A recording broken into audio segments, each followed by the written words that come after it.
What's going on, guys? I know a lot of you were wondering where the franchise series was. I haven't posted a new episode in a while. I was just not having that much fun playing on all pro, not hot routing, not really changing anything at the line of scrimmage, and not user picking. And I wanted to make this game more challenging and more competitive and more fun. And so I went on Operation Sports. I found Rob cards, all Madden custom sliders for franchise mode.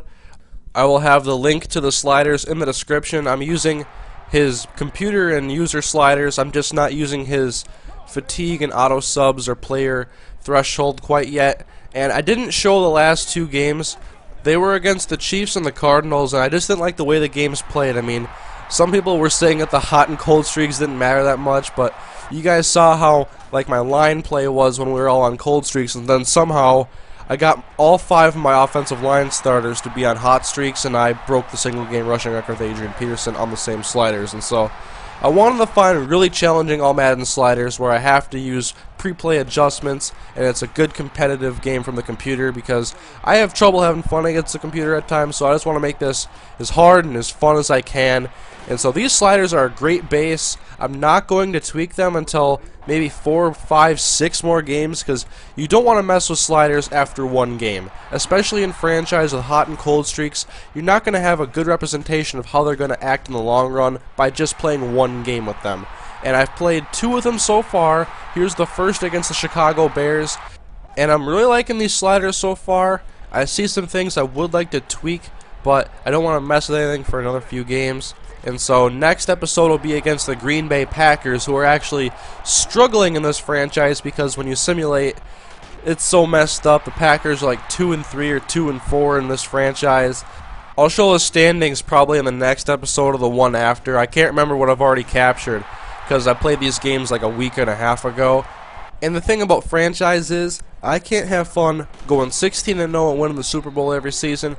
I need to make it very hard, very competitive, because when you play against a computer, it can be hard to have fun. And that's what I struggle with a lot of the times, and so I'm hoping that by making it really hard, and by making this series, I can make this a fun series that will hopefully have some longevity. I want to go a few seasons deep. I haven't been able to in past Maddens because they weren't that much fun. And look at McNabb's pass right there, picked off by Israel Adonijah. If that keeps continuing, we're going to have to start the Christian Ponder era. And in case anybody's wondering, I have the next 4 draft classes saved on my hard drive, and so I've imported the 2012 draft class.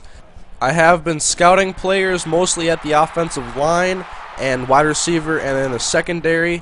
One thing that bugs me about the Vikings is they have absolutely 0 speed on defense. I mean, their fastest defensive player is Marcus Sherrills, and he doesn't even start. And I'm not saying that the fastest players are always the best in the secondary, but it is hard for guys like Antoine Winfield to cover #1 receivers, and especially in this game, I have to put in like Chris Cook and Asher Allen and Cedric Griffin, and they just aren't doing it either. And so definitely looking to upgrade the cornerback position, and I've already had some other ideas for what I'm going to do with this team after this season, but that'll be for a later time. For now, we're playing against the Chicago Bears. We got a 14-0 lead. We're struggling on offense.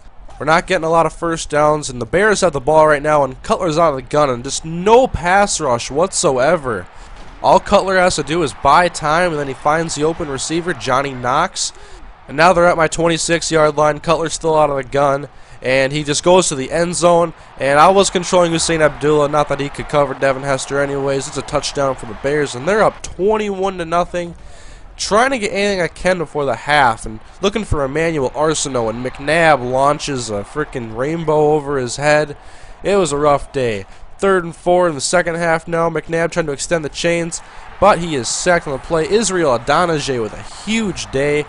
You saw the interception earlier, and now he's sacking McNabb, and we're having absolutely no rhythm on offense, and Johnny Knox is tearing us apart right now, and Cutler's having a great day. 3rd and 8 now for the Bears, and all day to throw for Cutler. He just waits for Johnny Knox to get open in front of the linebacker and Cedric Griffin, who gets hurt on the play. And so our weak secondary is even more depleted, but luckily after a sack, Robbie Gould will attempt a long field goal to be no good, so it's still a 21-point lead for Chicago, and we got our best field position of the game. 2nd and 8 for McNabb, and he finds Visante Shanko. He's going to get a first down over the middle of the field. And we're trying to establish Adrian Peterson. He finds a hole, makes a cut, gets into Ryan Longwell field goal range, but we want to get a touchdown. 1st and 10 now for McNabb, and he is going to maneuver out of the pocket and then take off. That probably made him really tired. And now it's a 1st down at the 11-yard line for the Vikings. And we'll have Berrien going in motion. Finds Michael Jenkins, and he's going to get us to the 1-yard line. Now 2nd and inches.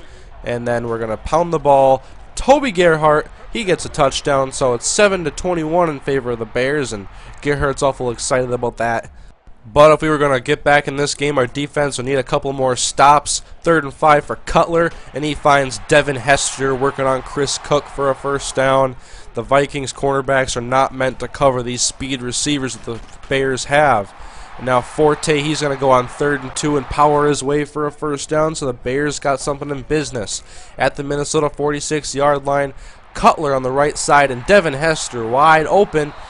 We get the Bears on another 3rd and 10 situation. They run the ball with Forte, but luckily we stop them in the backfield, and so the Bears only get a field goal on that drive. And now kicking off to the Vikings, looking for a big play.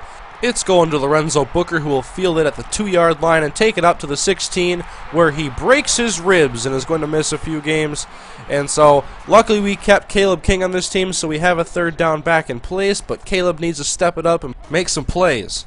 McNabb now working in Bears territory. He finds Percy Harvin over the middle, and this was probably our best play of the day on offense.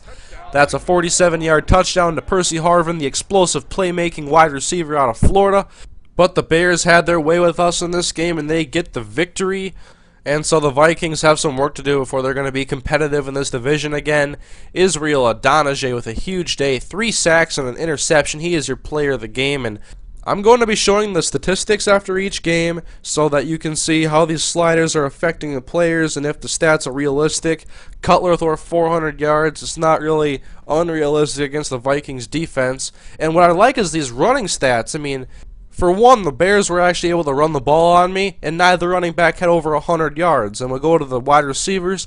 Johnny Knox with a huge day. He had a big touchdown in this game. And when I see these stats, I'm pretty happy with them. I hope these continue to be realistic looking. And I'm going to have so much more fun if these sliders can make the stats realistic and make the play more fun. We'll check out the tackles, and E.J. Henderson had the most on my team. He's the middle linebacker, and that's what I like to see. And there was also a good amount of sacks in this game. And then we'll go to the injury report. Griffin out for 2 weeks with broken ribs, and Booker out for 4 weeks of broken ribs. Luckily, nobody on the IR, and I had to take off the trade deadline because I had to make a move. We're trading Bernard Berrien for a 4th-round pick to Dallas, and then I went to go look at cornerbacks, and there is absolutely nothing to pick up. I tried to trade Bernard Berrien for a cornerback. I tried to trade Bernard Berrien and a low pick for a decent cornerback, and it wasn't working. And so I like it. The trade AI isn't as easy as it used to be, but I did pick up Taylor Mays. And so next episode, my Vikings 3-3 take on the 2-4 Green Bay Packers at the Metrodome.